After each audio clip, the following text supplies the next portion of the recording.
యొక్క చెల్లెలైన భానుప్రియ కొడుకు వశిష్ట మా అల్లుడు తన కాలేయవాదితో బాధపడుతూ దాదాపు 6 నెలల నుంచి ఇబ్బంది పడుతూ ఉన్నాడు. దానికి సంబంధించి అందరి తరఫున సహకారంతో 10 లక్షల రూపాయల వరకు ఈరోజు నేను అమౌంట్ మాకు అందడం జరిగింది. అది చెన్నై జిల్లా హాస్పిటల్లో జరగాల్సిన ఆపరేషన్ హైదరాబాద్కి షిఫ్ట్ చేస్తున్నారు డాక్టర్స్ ధృవీకరణ చేయడం జరుగుతుంది. ఆ హాస్పిటల్లో మాకు ఇప్పటివరకు 25 లక్షల వరకు ఖర్చు అవుతుందని చెప్పి వాళ్ళు నిర్ధారించారు.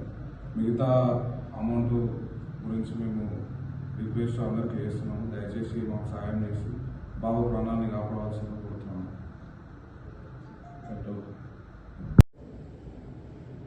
సంగెంకుర్దు గ్రామానికి చెందిన భానుప్రియ శివకుమార్ దంపతుల 9 ఏళ్ల కుమారుడైన వశిష్ట యొక్క కాలేయ మార్పిడి వ్యాధి చికిత్స కోసం గతంలో చేసిన విజ్ఞప్తి మేరకు, అలాగే వారి కుటుంబ సభ్యులైన మేనమామలు చంద్రశేఖర్ కావచ్చు, వీళ్ళందరూ కూడా చేసిన విజ్ఞప్తి మేరకు అందరూ కూడా స్పందించి అన్ని రిసోర్సెస్ ద్వారా సుమారు 10 లక్షల రూపాయలు ఇప్పటికీ రావడం జరిగింది.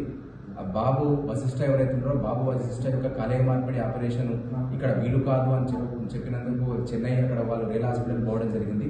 తర్వాత ఇక్కడ సంప్రదింపులు జరపడంతో మన హైదరాబాద్లోని మాదాపూర్ పేస్ హాస్పిటల్లో ఆ బాబుకు కాలేయ మార్పిడి ఆపరేషన్ చేయడానికి కూడా డాక్టర్లు ఒప్పుకోవడం జరిగింది. దాని మొత్తాన్ని కూడా 25 లక్షలు ఖర్చు అవుతుంది అని వాళ్ళు చెప్పడం జరిగింది. కాబట్టి ఇప్పటిదాకా ఇంపాక్ట్ ఫౌండేషన్ ద్వారా కావచ్చు, తర్వాత తాండూరులో ఉన్నటువంటి పెద్దల ద్వారా కావచ్చు, ముఖ్యంగా కూడా విఆర్ శ్రీనివాస్ రెడ్డి దంపతులు 50,000 రూపాయలు ఇవ్వడం జరిగింది.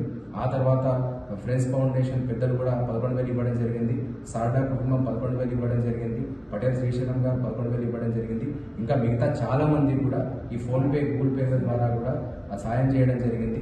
భవిష్యత్తులో కూడా ఇదే సాయం కొనసాగించాలని అందరూ కూడా విజ్ఞప్తి చేస్తూ, ఇప్పటిదాకా ఏదైతే మనకు అమౌంట్ అయిందో దానికి ఇంకా కూడా అమౌంట్ అవసరం కాబట్టి, అంటే ఆపరేషన్ తర్వాత కూడా అమౌంట్ అవసరం కాబట్టి ఇంకా కూడా దాతలు స్పందించాలని, ఆ 9 ఏళ్ల బాబు యొక్క ప్రాణాన్ని కాపాడాలని విజ్ఞప్తి చేస్తాను.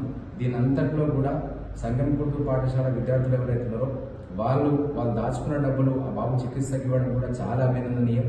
కాబట్టి ఈ తాండూరు ప్రాంతానికి చెందిన అందరూ కూడా స్పందించి ఆ బాబు చికిత్సకు అవసరమయ్యే విధంగా కూడా ఇంకా కూడా సాయం చేయవలసిందిగా పెద్దలకు, రాజకీయ నాయకులకు, పార్టీలకు అతీతంగా, వర్గాలకు అతీతంగా, అన్నిటికీ అతీతంగా కూడా విజ్ఞప్తి చేస్తాను.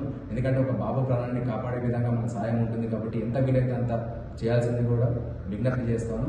ఇందులో భాగంగా ఏంటంటే శ్రీనివాస్ రెడ్డి గారు వాస్తవంగా ఆయన జన్మదినం సందర్భంగా కూడా షాల్వాలు బొక్కలు తీసుకురాకుండా ఆ బాబు ప్రాణాన్ని కాపాడే విధంగా, చికిత్సకు అవసరమయ్యే విధంగా మీరు ఆ బాబుకు సహాయం చేయడం చెప్పడం జరిగింది. అందులో భాగంగా తన జన్మదినం సందర్భంగా సుమారు 35,000 రూపాయలు నగదు రూపంలో రావడం జరిగింది. ఆ తర్వాత సుమారు 67,000 రూపాయలు ఆ రోజు స్కానర్ రూపంలో రావడం జరిగింది. సుమారు 1,00,000 రూపాయల దాకా కూడా ఆయన జన్మదినం సందర్భంగా ఆయన విజ్ఞప్తి మేరకు కూడా రావడం జరిగింది. ఆ అమౌంట్ కూడా ఇప్పుడు వీళ్ళకు చందు గారికి అందజేయడం జరిగింది. కాబట్టి భవిష్యత్తులో కూడా పెద్దలందరూ కూడా ఇదే విధంగా స్పందించి ఆ బాబు ప్రాణాన్ని కాపాడాల్సిందిగా, ఆ బాబు చికిత్సకు కాపాడాల్సిందిగా విజ్ఞప్తి చేస్తాను.